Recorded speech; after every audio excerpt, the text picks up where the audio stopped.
Coming to you live from lockdown. This is Fish on a Heater with Tournament Takeaway, where we take a look at individual battles, look at what went well, what didn't go well, just work out what we could have done better, learn for the future, build our tournament ranking.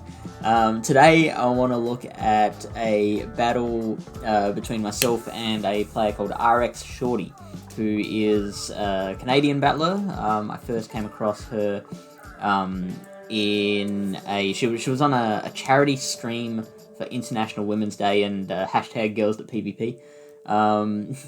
Then a couple of weeks later, we were matched up in our Sylph Road staff tournament, which was a huge tournament, 128 players, biggest that I had participated in, and probably will for a long time.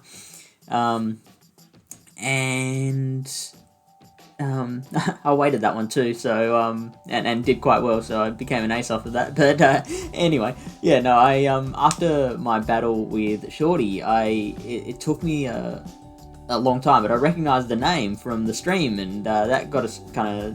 I brought that up, and it got us chatting about just our different experiences in the PvP scene, and we've remained Pogo friends since then. Despite, I've been deleting most other people because I need the friend space, but no, we've kept in touch. So here's the battle we had. This was round 2, battle number 3. So I believe we were 1-1. And that team down there, her name, I believe when we first battled, she was a rival. So by the time I took this screenshot, she'd progressed to Challenger, so well done her. Here's the battle. So, first, there we go.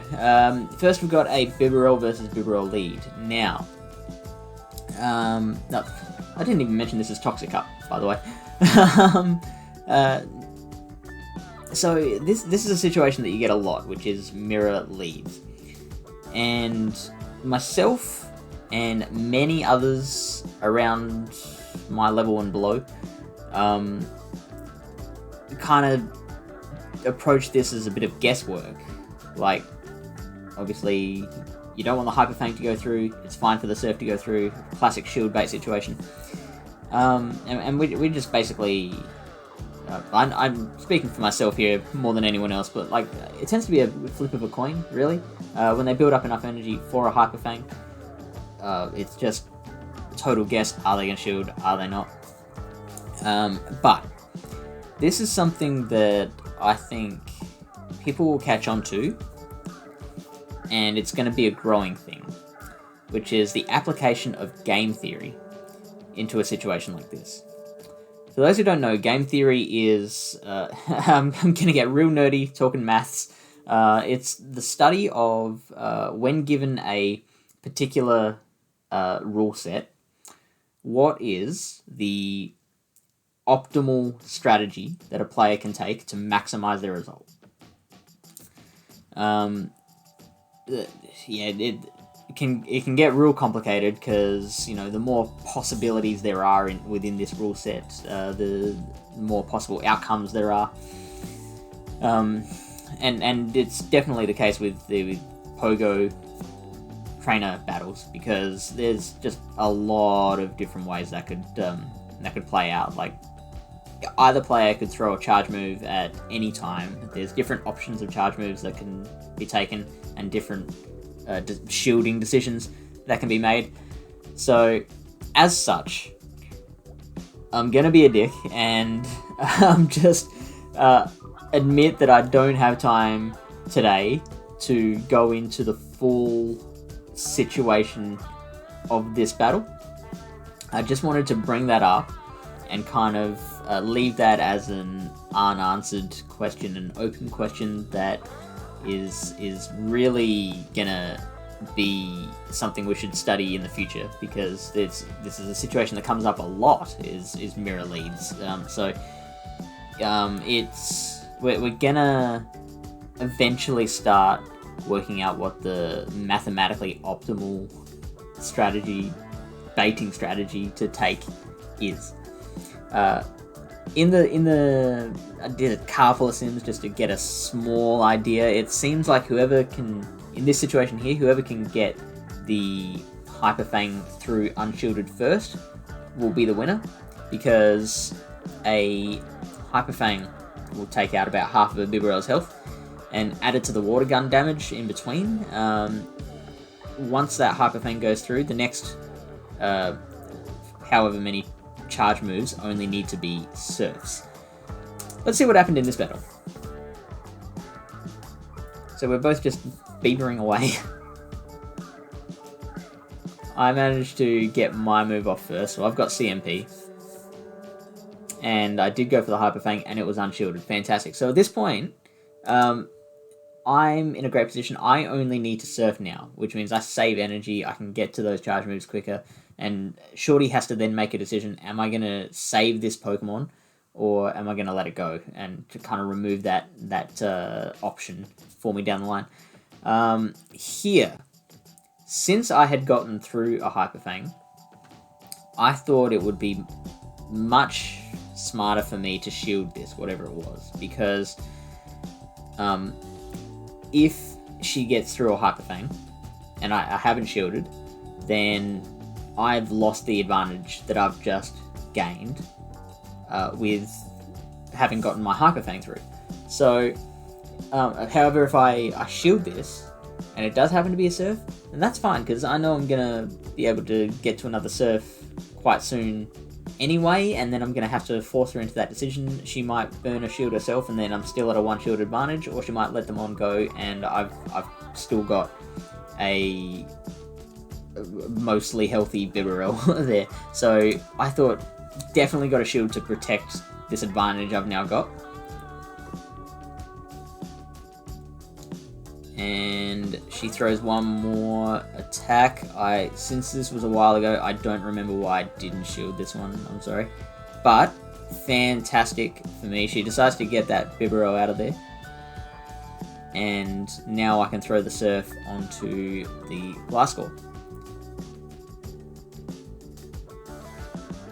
I was pretty confident that I could get to another Surf here, so I used my last shield. And now she's lost hers as well. So again, that was just pretty much an equal situation there. Neither of us really benefited from that particular exchange. I used my shield to force her into the decision to whether to lose Hermon or burn her last shield as well. So again, not really much that I could lose there, because either we're going to be equal shields again, which is 0-0, or she's going to lose Hermon. So I think that was I don't think I could really lose with that situation. Oh yes. So now I've got to make the decision, what Mon do I send out next? And to decide that, we have to know what other Pokemon there are to deal with. All I do know is that she's got a Bibarel with not much health left, and I don't think any energy left. I don't know what the other Pokemon in the back is. This is something that I personally need to get a bit better at, is working out cores. So, like, the fact that she's shown a Bibarel and a Gliscor, that should help me determine what her third Pokemon is. Like, for example, because she's got the Gliscor out, I don't think there's much reason for her to have brought the Swellow. I don't, unless she's really worried about my Heracross for some reason, which she shouldn't be, then there's no reason for her to bring Double Flyer to the battle. Since she's brought Bibarel, it's probably a bit less likely that she'll bring out the Tentacruel. Let's see, she might have brought the Toxicroak to deal with Steelix. She might have brought Drapion to deal with my Double Flyer team. So there are options, but yeah, that's something that I'm gonna try and work on in the future. Just working out, just deducing what that third Pokemon might be, based on what the first two are. Because I can't do that yet, I could only work with what I had, which was, I knew there was Bibarel in the back. If I sent out the Wormadam, and Wormadam couldn't handle whatever the third Pokemon was. Like, I know it's gonna take some hard hitting from the Gliscor, so I'm having to kind of rely on the Wormadam to be able to take out the Gliscor and whatever is in the back, and then no, like otherwise I'm left with a Steelix against a Bibarel, which admittedly the Bibarel didn't have much health left, but like it depends on how much health my Steelix has lost by that point. Like I'm putting myself in a risky situation, so I figured here the Steelix would be better to send out because yes, that will take damage from like the Gliscor is probably going to get off an Earthquake. I don't have any shields.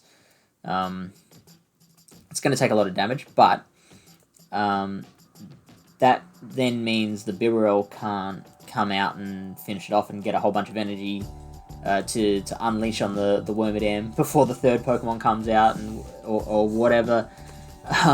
Yeah, so like because I could get the Steelix in against a better matchup, being the Gliscor, I figured that was the better way to go.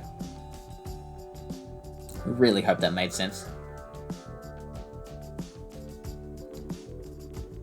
So then Gliscor gets to a charge move, and it is an Earthquake, but that's fine because we can get to a Crunch here. Take out the Gliscor.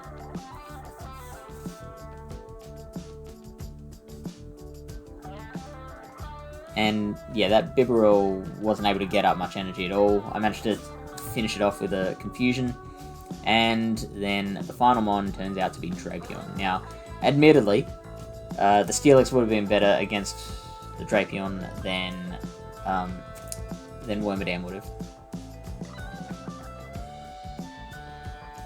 And here's another situation where knowing which charge moves you should be sending off is better. Because after simming it, I discovered that it would have been better just to throw Iron Tails. Yes, Bug Buzz does... Iron Head, sorry. Bug Buzz does... Bug Buzz does more damage. But 2 Iron Heads is still enough to take out the Drapion. And if I've thrown the Iron Head first, Iron Head costs 50 energy, Bug Buzz 60. If I build up 5 Confusions, which is 60 energy, and then throw the Iron Head, I've got 10 energy left over, and that means it takes 1 less Confusion to get to the next Iron Head. That enables me to, you know, potentially save being hit by another charge move, which I ended up doing anyway. But interestingly, I do manage to win that. Hooray. I did sim that out as well. I believe that the Drapion... I never saw the Drapion's second charge move like during the course of 3 battles, but I suspect that it was Sludge Bomb. Or maybe Furlstinger, but I think if it was Furlstinger I would have seen that baited at some point throughout our 3. So I think it was an Aqua Tail Sludge Bomb, and Shorty, if you're watching this, which I hope you are, because I'm going to tag you when I upload it, I did the sims and found out that if your Drapion had Crunch, you would have won that battle. The Crunch is going to take out a lot more of the Wormadam's health than the Aqua Tail did, and of course more than the Sludge Bomb. So that's unlucky. Got unlucky with the movesets there. Let me know like how you found that moveset moving forward in the tournament, because it was a big tournament. This was only round 2 of 7, so we had a long way to go. This tournament took like a month or something ridiculous like that. But yeah, that is it. Hopefully all that rambling made sense. Hopefully you learned something from this. Hopefully I can take something from this. Maybe this whole game theory idea is gonna slowly take hold. And I hope that you can use this information to build your ranking in the arena, get to that next level. I'll see you next time.